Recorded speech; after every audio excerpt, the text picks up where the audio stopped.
Sean cordialmente bienvenidos a una nueva entrega de Tiene la Palabra Diputado. Conducimos este espacio desde el Palacio Federal Legislativo. Tocamos, por supuesto, como usted ya sabe, los temas de interés nacional. En este momento el tema económico acapara la atención de todos los venezolanos y también desde quienes nos miran desde fuera de nuestro país. Qué afortunados somos de poder tocar este tema con alguien quien tiene en sus manos nada más y nada menos que la presidencia de la Comisión Permanente de Finanzas de la Asamblea Nacional, el diputado Alfonso Marquina. Bienvenido. Muchísimas gracias por la invitación y, por supuesto, un saludo para todos los televidentes. Como ya sabemos, amigos televidentes, la noticia acerca de esta declaratoria de estado de excepción en materia económica por parte del presidente de la República, Nicolás Maduro, con un decreto, diputado, cuyos alcances no están bien delimitados, que además le confiere al funcionario, al presidente de la República, unos poderes especiales que ya algunos se atreven a decir que superan los de una ley habilitante. Se convierte pues en una gran preocupación para muchos venezolanos porque el gobierno aspira de esa manera, dicen, resolver la crisis económica. Usted ya ha dicho en otras ocasiones previas a esta que eso no resuelve la crisis. Quisiera saber por qué y cómo juzga este decreto. Bueno, mira, lo primero es que, como hemos dicho siempre, este es un decreto inconstitucional que se ha venido aplicando sin la autorización de la Asamblea Nacional, que es un requisito que de manera expresa está en la Constitución. Pero en segundo lugar, el contenido del decreto es contrario al objetivo que se dice se busca con él, es decir, resolver la crisis, pero en el contenido del decreto lo que vemos son normas que precisamente son las causas de la crisis venezolana. En Venezuela tenemos un problema hoy de desabastecimiento precisamente por esa política de estatización a través de confiscaciones y expropiaciones de más de 4,5 millones de hectáreas y de más de 1.500 empresas que antes eran productivas y que hoy en manos del gobierno o están cerradas, o están ociosas, o están dando pérdidas, o están trabajando muy por debajo de su capacidad instalada. Y el decreto te habla de una licencia para que el Ejecutivo Nacional pueda requerir en cualquier momento cualquier bien o activo de toda la cadena productiva. Así que con ese decreto pareciera que se busca seguir confiscando el sector productivo nacional. Cuando se habla de la inflación, hemos dicho que la principal causa de la inflación es esa voracidad del gasto público, de un gasto público que está basado en presupuestos deficitarios. Hoy el déficit fiscal se estima por encima de 15% del Producto Interno Bruto.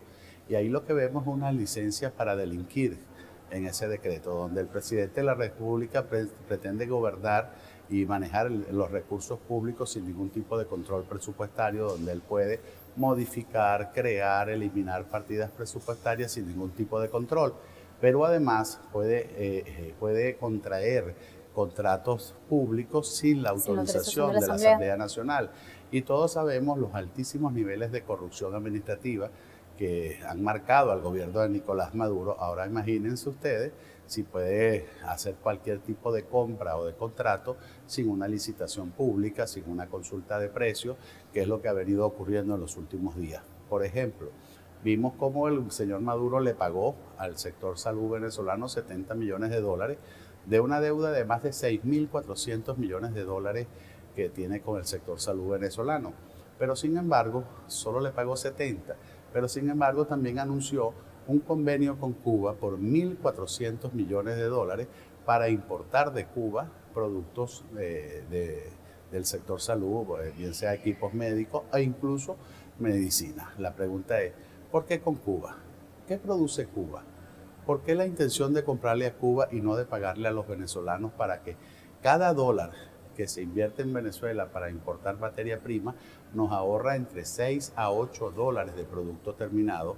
Entonces, no tiene ningún sentido, por lo menos lógico, que se haga este tipo de operaciones en un momento de crisis como el que vive Venezuela. La única razón es que si tú inviertes en la producción nacional, Mariana, estás produciendo riquezas en Venezuela, estás generando empleos con salarios dignos a los venezolanos, mientras que si haces estos manejos en las importaciones, terminas, recibiendo a los altos funcionarios de este gobierno las altas comisiones en dólares que hemos visto como empiezan a aparecer en cuentas en Andorra o en cuentas de los bancos suizos. Revisando el contenido, para aprovechar que tiene usted tan fresco el tema de ese decreto, habla, por ejemplo, de suspender sanciones. Aquí en la Asamblea Nacional ha habido sanciones a funcionarios públicos, ha habido citaciones a funcionarios públicos a comparecer y eso no se ha materializado. Hay discrecionalidad para el uso de las divisas. Hay además una advertencia que vi en algunos de los medios que citaron esta información, recreando las palabras de Nicolás Maduro. Hay una advertencia de que existen restricciones financieras conocidas como corralito. ¿Cuál es el riesgo real también para el ciudadano común de que el presidente tenga tanta discrecionalidad sobre el tema económico? Bueno, porque de la discrecionalidad a la arbitrariedad tan solo hay un paso. Ahora, efectivamente, pretenden por la vía de un decreto dar al traste con la propia Constitución. La función de la moción de censura es una de las pocas sanciones que tiene el Parlamento Nacional en sus funciones de control. Y entonces tienes por un lado un gobierno que pretende manejar sin control presupuestario, que pretende contratar sin ningún tipo o eximiéndose de la responsabilidad de la ley de contrataciones públicas.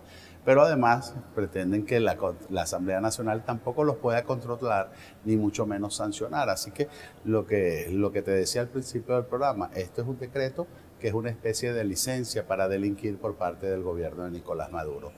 Ahora, esas amenazas, que es una amenaza cierta, como tú lo acabas de calificar como el plan Corralito, que es reeditar eso en la economía venezolana, tendría unos daños terribles para la economía.